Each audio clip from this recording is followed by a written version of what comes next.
কলকাতা ও সংলগ্ন এলাকায় দিনটা শুরু হয়েছিল তুলনামূলকভাবে মনোরম আবহাওয়ার মধ্য দিয়ে। ভোরের দিকে হালকা ঠান্ডা অনুভূত হলেও সূর্য ওঠার সঙ্গে সঙ্গে তাপমাত্রা ধীরে ধীরে ঊর্ধ্বমুখী হয়েছিল। আবহাওয়া অফিস সূত্রে জানা গেছে, আজ আকাশ মূলত পরিষ্কার ছিল, তবে দুপুরের দিকে আংশিক মেঘের আনাগোনা দেখা গিয়েছিল। আজ কলকাতা ও সংলগ্ন এলাকায় দিনের শুরুটা হয়েছিল তুলনামূলকভাবে মনোরম আবহাওয়ার মধ্য দিয়ে। ভোরের দিকে হালকা ঠান্ডা অনুভূত হলেও সূর্য ওঠার সঙ্গে সঙ্গে তাপমাত্রা ধীরে ধীরে ঊর্ধ্বমুখী হতে শুরু করেছিল।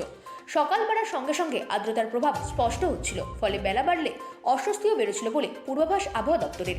আবহাওয়া অফিস সূত্রে জানা গেছে, আজ আকাশ মূলত পরিষ্কার ছিল, তবে দুপুরের দিকে আংশিক মেঘের আনাগোনা দেখা গিয়েছিল। বৃষ্টির সম্ভাবনা আপাতত কম হলেও বাতাসের জলীয় বাষ্পের পরিমাণ বেশি থাকায় ভ্যাপসা গরম অনুভূত হয়েছিল।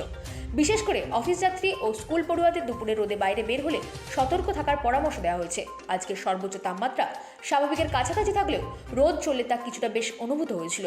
অন্যদিকে সর্বনিম্ন তাপমাত্রা ভোরবেলা সামান্য নামে হালকা ঠান্ডা ভাব ছিল, তবে আগামী কয়েকদিনে রাতের তাপমাত্রা আরও কিছুটা বাড়তে পারে বলে ইঙ্গিত মিলছে। অর্থাৎ ধীরে ধীরে শীতের আমেজ বিদায় নিয়ে গরমের পূর্বাভাস স্পষ্ট হচ্ছে বলে আবহাওয়াবিদরা জানাচ্ছে। ব্যুরো রিপোর্ট, রাত দিন নিউজ নেটওয়ার্ক।